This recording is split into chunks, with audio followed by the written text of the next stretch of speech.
Assalamualaikum warahmatullahi wabarakatuh. Perkenalkan, saya Lara Amalia Fani dengan NIM 201130051. Di sini saya akan melakukan journal learning yang berjudul Al-Ariyah. Al-Ariyah ada beberapa pendapat. 1. Menurut Hanafiyah, memiliki manfaat secara cuma-cuma. Menurut Malikiyah, memiliki manfaat dalam waktu tertentu dengan tanpa imbalan. Menurut Syafi'iyah, kebolehan mengambil manfaat dari orang yang membebaskannya, apa yang mungkin untuk dimanfaatkannya, serta tetap zat barangnya supaya dapat dikembalikan kepada pemiliknya. Menurut Hanabilah, kebolehan memanfaatkan suatu zat barang tanpa imbalan dari peminjam atau yang lainnya. Sedangkan Al-Ariyah adalah meminjamkan suatu benda kepada orang lain untuk diambil manfaat atas benda tersebut dengan ketentuan dikembalikan setelah selesai digunakan kepada pemiliknya, dan pada saat pengembaliannya benda tersebut harus dalam keadaan utuh sesuai dengan awal peminjaman. Rukun Ariyah. Menurut sebagian besar ulama berpendapat bahwa terdapat beberapa rukun Ariyah, yakni mu'ir, mutsair, dan mu'ar. Perbedaan Ariyah dengan jual beli. Ariyah adalah izin menggunakan suatu benda dari orang lain tanpa imbalan, serta tidak mengurangi atau merusak benda tersebut. Sedangkan jual beli menurut istilah yakni pertukaran harta dengan harta untuk keperluan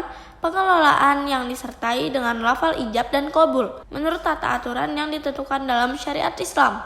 Selanjutnya, materi tentang riba. Kata riba berasal dari bahasa Arab. Secara terminologis berarti tambahan, berkembang, membesar, dan meningkat. Menurut terminologi ilmu fikih, riba merupakan tambahan khusus yang dimiliki salah satu pihak yang terlibat tanpa adanya imbalan tertentu. Di kalangan masyarakat, sering kita dengar dengan istilah rente. Rente juga bisa disamakan dengan bunga atau uang. Riba tidak hanya dikenal dalam Islam saja, tetapi dalam agama lain non-Islam riba telah dikenal, dan juga pelarangan atas perbuatan pengambilan riba. Bahkan pelarangan riba telah ada sejak sebelum Islam datang menjadi agama. 1. Masa Yunani kuno. 2. Masa Romawi. 3. Menurut agama Yahudi. 4. Menurut agama Nasrani. Secara umum, riba adalah pengambilan tambahan baik dalam transaksi jual beli maupun pinjam-meminjam secara batil atau bertentangan dengan prinsip muamalat dalam Islam. Selanjutnya, materi tentang khiyar. Pengertian al-khiyar ialah mencari kebaikan dari dua perkara, yaitu melangsungkan atau membatalkan.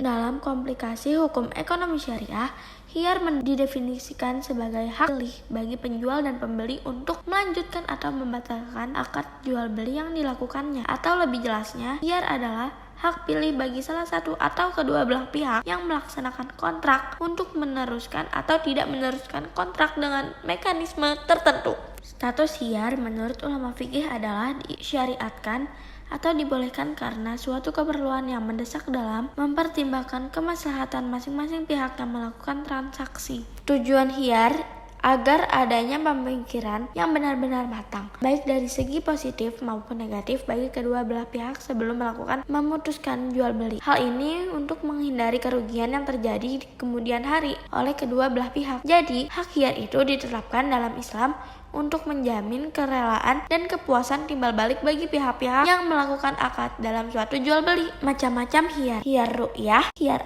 aib, khiyar syarat, khiyar ta'yin, dan khiyar al-majlis. Hikmah khiyar menghindarkan terjadinya penyesalan sejak dini antara kedua belah pihak, yakni penjual dan pembeli, atau salah satunya. Memperkecil kemungkinan adanya penipuan dalam jual beli. Mendidik penjual dan pembeli agar lebih bersikap hati-hati, cermat, dan teliti dalam bertransaksi. Menguatkan sikap rela sama rela antara penjual dan pembeli. Menumbuhkan sikap toleransi antara kedua belah pihak. Manfaat khiyar dalam jual beli untuk membuktikan dan mempertegas adanya kerelaan dari pihak-pihak yang terikat dalam perjanjian atau transaksi jual beli, supaya pihak penjual dan pembeli merasa puas dalam urusan jual beli. Untuk menghindarkan terjadinya penipuan dalam transaksi jual beli, untuk menjamin kesempurnaan dan kejujuran bagi pihak penjual dan pembeli.